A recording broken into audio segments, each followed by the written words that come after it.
وہ اصل میں ایلینور کنگڈم کی پرنسس نکل گئی۔ جیسے ہی دونوں ایلینور پہنچتے ہیں، ایلف گارڈز آرتھر کو دیکھتے ہی اس پر حملہ کر دیتے ہیں۔ ایلفز اور ہیومن کے درمیان سالوں پرانی نفرت اتنی گہری تھی کہ کسی نے آرتھر کی بات سننا بھی ضروری نہیں سمجھا۔ آرتھر کو ایک پل کے لیے لگتا ہے کہ شاید اسے تیسیا پر بھروسہ کر کے غلطی کر دی، لیکن اسی وقت تیسیا سب کے سامنے آ کر اس کی حفاظت کرتی ہے اور بتاتی ہے کہ اسی انسان نے اس کی جان بچائی تھی۔ اسی درمیان تیسیا کے دادا ویرون ہیرلتھ سامنے آتے ہیں۔ ویرون کوئی عام ایلف نہیں بلکہ ایلینور کے فارمر کنگ ہیں۔ وہ آرتھر کو آزاد کروا دیتے ہیں اور پہلی بار اسے غور سے دیکھتے ہیں، لیکن آرتھر کے لیے سب سے بڑا شوق ابھی باقی تھا۔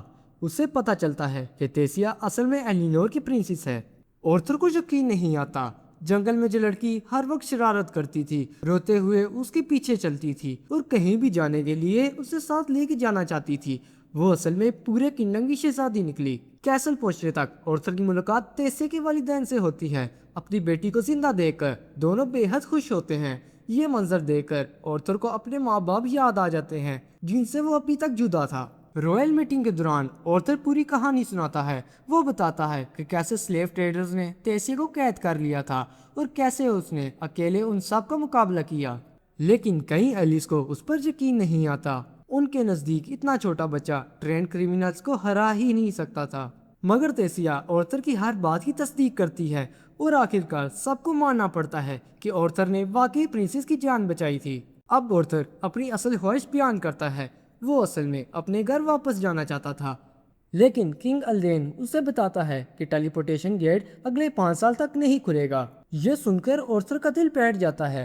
5 سال اس کے لیے انتظار کرنا ناممکن تھا۔ خوش قسمتی سے کنگ فیصلہ کرتا ہے کہ کچھ ایلف سولجرز آرتھر کو اسپین کنگڈم تک سیفلی پہنچا دیں گے۔ سب کچھ ٹھیک لگ رہا تھا، لیکن اس رات آرتھر کے ساتھ کچھ عجیب ہونے لگتا ہے۔ اس کے ماناکور کا درد پہلے سے زیادہ خطرناک ہو چکا تھا۔ ہر گزرتے دن کے ساتھ اس کی حالت خراب ہو رہی تھی اور اسے سمجھ نہیں آ رہا تھا کہ اس سب کے پیچھے اصل وجہ کیا ہے۔ اسی دوران تیسیا اس کا حوصلہ بڑھاتی ہے۔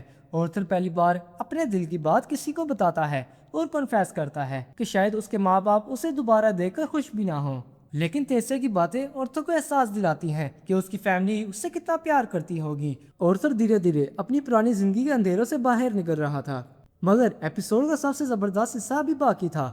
ویرون اچانک آرتھر کا ٹیسٹ لینے کا فیصلہ کرتے ہیں۔ دونوں کے درمیان ایک زبردست سپیرنگ میچ شروع ہوتا ہے۔ آرتھر اپنی پوری سپیڈ اور مانا کا استعمال کرتا ہے، لیکن ویرون کا ایکسپیرینس اس پر بھاری پڑ رہا تھا۔ پھر بھی آرتھر کی زبردست لڑائی دیکھ کر ویرون حیران رہ جاتا ہے۔